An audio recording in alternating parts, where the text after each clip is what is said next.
Hello friends, 601 days of war. On Israel-Palestine war, on Gaza Strip, IDF has concentrated large amount of manpower and equipment.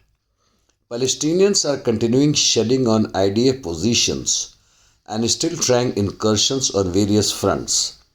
Evacuation from Gaza Strip is not yet complete.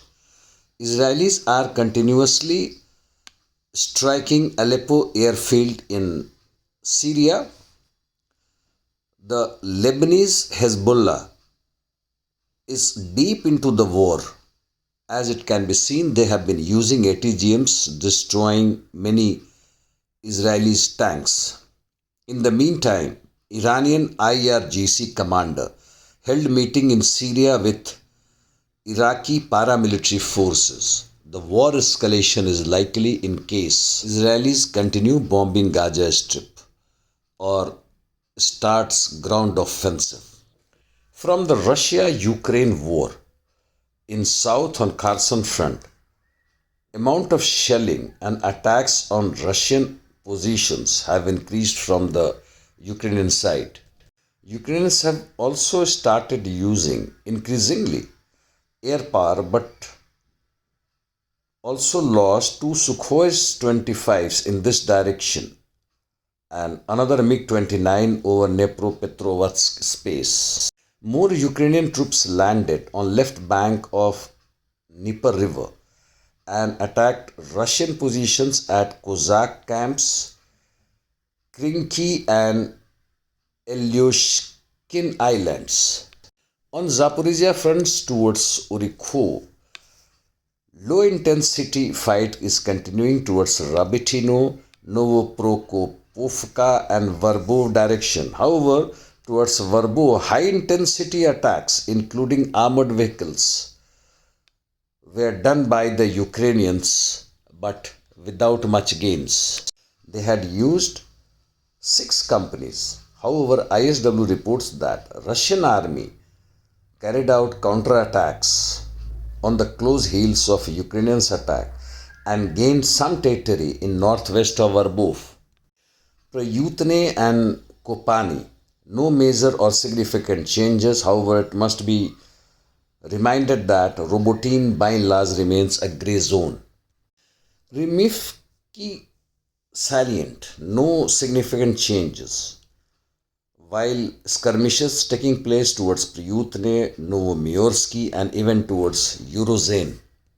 On eastern front towards Bakhmut, southern flanks, Ukrainians assaulted near Klishivka, Andriivka, even down south towards Marinka. However, Russians are holding defense line near railway line at Klishivka. The fight is continuous on Klishivka, Andriivka, Kurdyumovka line. Ukrainians have amassed quite a lot of manpower on Klishivka, Kurdyumovka area. The Russians also carried out counterattacks in these areas but without any success. Ukrainians secured last area close to Andriivka, the western part of the railways. On Andriivka front, northern and southern flanks, the fight has taken the shape of positional battle and intensity has reduced, no significant changes. On southern flank, Russians had made some initial gains towards Pervomaisky and Severnoye, but however now they have taken a defensive position.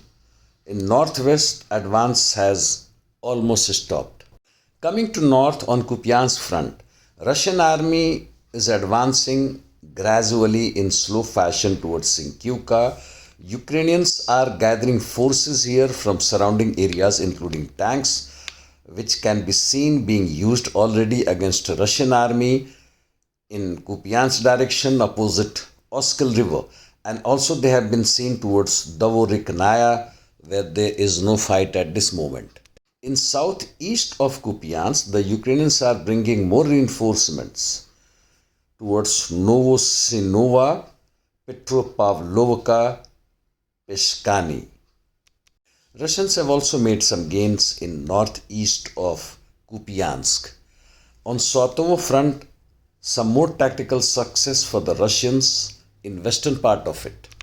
In general, in north, the Russians are still maintaining their initiative, moving forward but very gradual towards Synkivka, Petropavlovka, Ivanovskoye, Kotyarovka, Makivka and Burovaya directions. Nothing much is happening towards Liman.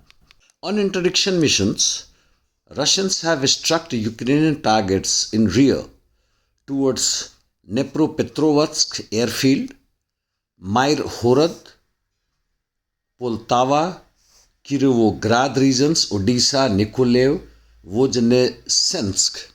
Ukrainians have struck many targets within Belgorod and other adjacent regions.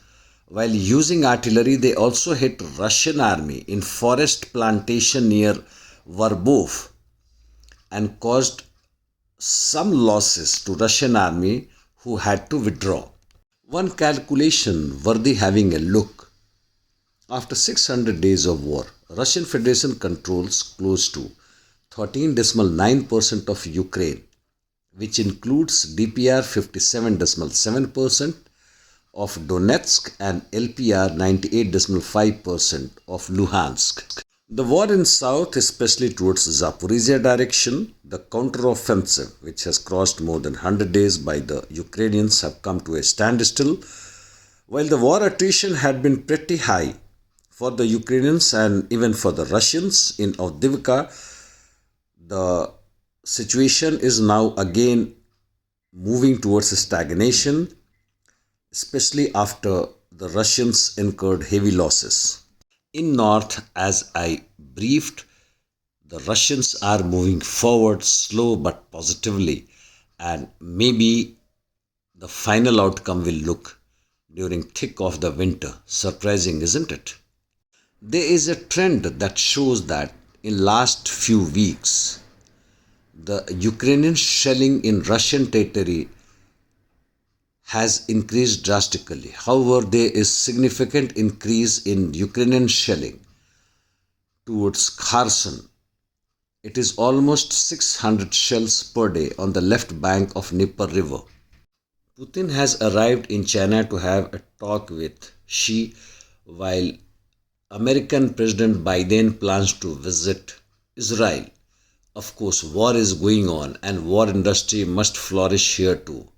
How come their representatives remain at home, irrespective of his age, and whatever he talks is not important?